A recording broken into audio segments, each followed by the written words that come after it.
Assalamualaikum warahmatullahi wabarakatuh. Salam sejahtera bagi kita semua.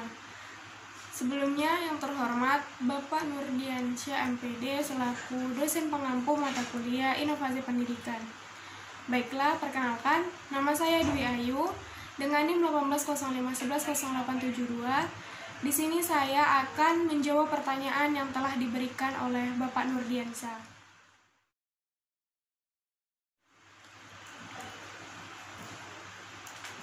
Inovasi dapat diartikan sebagai sesuatu yang baru dalam situasi sosial tertentu yang digunakan untuk menjawab atau memecahkan suatu permasalahan.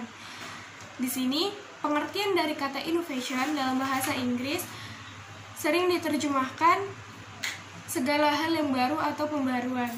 Inovasi sendiri atau innovation itu memiliki arti suatu ide, barang, kejadian, metode yang dirasakan atau diamati sebagai suatu hal yang baru bagi seseorang ataupun sekelompok masyarakat, baik itu berupa hasil invensi maupun discovery.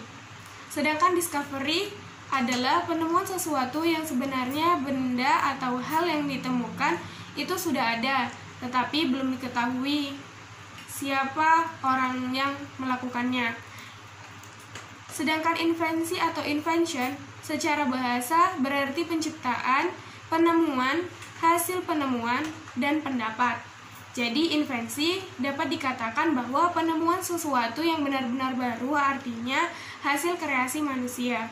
Benda atau hal yang ditemui itu benar-benar sebelumnya sudah belum ada dan kemudian diadakan dengan hasil kreasi baru. Misalnya penemuan teori belajar, teori pendidikan, teknik pembuatan barang dari plastik, mode pakaian, dan yang lainnya. Jadi hubungan dari pengertian inovasi, invention, dan discovery dapat dijelaskan bahwa inovasi dapat dilihat dari bentuk atau wujud sesuatu yang baru, itu dapat berupa ide, gagasan, benda, atau mungkin tindakan. Sedangkan dilihat dari maknanya, sesuatu baru itu bisa benar-benar baru diciptakan sebelumnya yang kemudian disebut dengan istilah invention. Atau dapat juga tidak benar-benar baru sebab sebelumnya sudah ada dalam konteks sosial yang lain yang kemudian disebut dengan istilah discovery.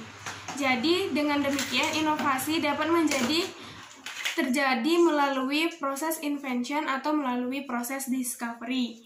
Yang mana menurut M. Roger dalam buku Udin Safruddin mengatakan bahwa sebuah inovasi adalah sebuah ide, praktek atau objek yang dirasa baru bagi seseorang ataupun unit lain dari adopsi. Sedikit sekali hubungannya sepanjang yang menyangkut tingkah laku manusia, baik ide itu secara objektif baru yang diukur dari rentang waktu sejak pertama kali digunakan atau ditemukan. Corak yang dirasakan baru dari ide tersebut menentukan reaksi seseorang. Jika ide tersebut kelihatan baru bagi seseorang, maka itu adalah sebuah inovasi.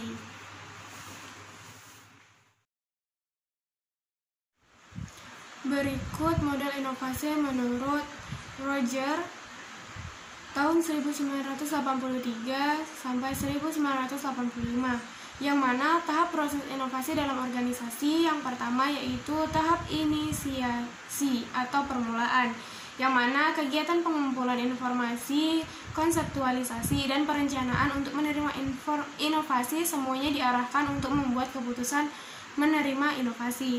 Yang selanjutnya yaitu tahap implementasi, di mana tahap implementasi ini ada beberapa tahap, yaitu yang pertama redefinisi atau restrukturasi, yang mana inovasi dimodifikasi dan reinvensi disesuaikan situasi dan masalah organisasi. Struktur organisasi disesuaikan dengan inovasi yang telah dimodifikasi agar dapat menunjang inovasi. Yang kedua yaitu klarifikasi. Hubungan antara inovasi dan organisasi dirumuskan dengan sejelas-jelasnya sehingga inovasi benar-benar dapat diterapkan sesuai yang diinginkan.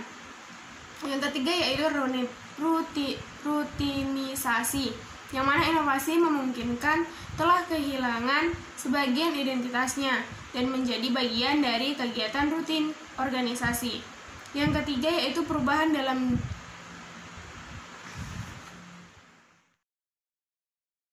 dari konsekuensi inovasi yaitu pemanfaatan sarana teknologi informasi dalam bidang pendidikan. Implikasi lain dari inovasi teknologi adalah batas antara pendidikan formal, informal, dan non-formal secara nyata akan menjadi kabur. Konsekuensi langsung adalah suatu inovasi yang mempunyai pengaruh yang segera terhadap individu atau atau sistem sosial. Sedangkan konsekuensi yang tidak langsung adalah inovasi yang memberikan pengaruh yang tidak segera.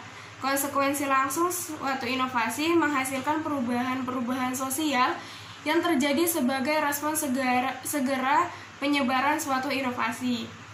Konsekuensi tidak langsung adalah perubahan-perubahan dalam sistem sosial yang terjadi sebagai hasil konsekuensi langsung suatu inovasi yang masih memerlukan upaya tambahan dan prosesnya masih memerlukan waktu yang lama.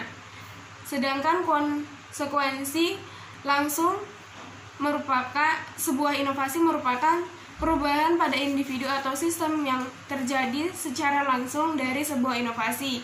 Sedangkan konsekuensi atau akibat tidak langsung merupakan perubahan pada individu atau sistem sosial yang terjadi sebagai hasil dari konsekuensi langsung suatu inovasi. Perkembangan teknologi dan informasi yang sangat pesat memberikan pengaruh dalam bidang pendidikan, yang mana pendidikan akan memberikan pengaruh yang sangat positif sebagai upaya untuk menjembatani pendidikan di masa sekarang maupun di masa yang akan datang. Yang mana oleh karena itu, inovasi dalam bidang pendidikan harus dilakukan dengan memperhatikan faktor-faktor yang menyertainya. Yang mana salah satunya yaitu guru sebagai tenaga pendidik.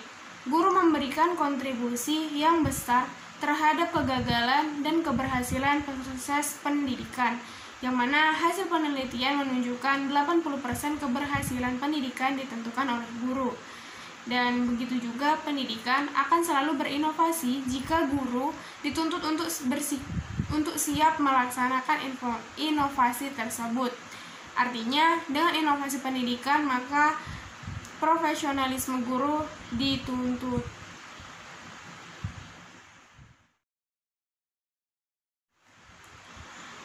Sesuai dengan standar proses dalam kurikulum 2013, mengisyaratkan bahwa guru diharapkan dapat mengembangkan perencanaan pembelajaran yang kemudian dipertegas melalui Permendiknas nomor 41 tahun 2007 tentang standar proses, yang antara lain mengatur tentang perencanaan proses pembelajaran yang mensyaratkan pendidikan pada satuan pendidikan untuk mengembangkan rencana pelaksanaan pembelajaran atau RPP, khususnya pada jenjang pendidikan dasar dan menengah jalur formal, baik yang menerapkan sistem paket maupun yang menerapkan sistem kredit semester atau SKS. Lalu, optimalisasi peran guru dalam melaksanakan pembelajaran abad ke-21. Pembelajaran abad ke-21 secara sederhana dapat diartikan sebagai pembelajaran yang memberikan kecakapan abad 21 kepada peserta didik, yaitu 4C yang meliputi yang pertama C1 atau komunikasi, yang kedua kolaborasi, yang ketiga critical thinking dan problem solving, yang keempat creative and inovatif. Berdasarkan taksonomi Bloom yang telah direvisi oleh Krathwohl dan Anderson, kemampuan yang perlu dicapai siswa tidak hanya LOTS atau lower order thinking skill, yaitu C1 itu mengetahui dan C2 itu memahami. MODS atau middle order thinking skill, yaitu C3 mengimplementasikan dan C4 menganalisis. Tetapi juga harus ada peningkatan sampai HOTS, yang mana higher order thinking skill, yaitu C5 dan C6, yang mana C5 itu mengevaluasi dan C6 itu mengkreasikan. Demikianlah jawaban yang dapat saya sampaikan. Jika ada kesalahan maupun kekurangan, saya memohon maaf. Saya akhiri dengan wabillahi taufiq wal hidayah. Wassalamualaikum warahmatullahi wabarakatuh.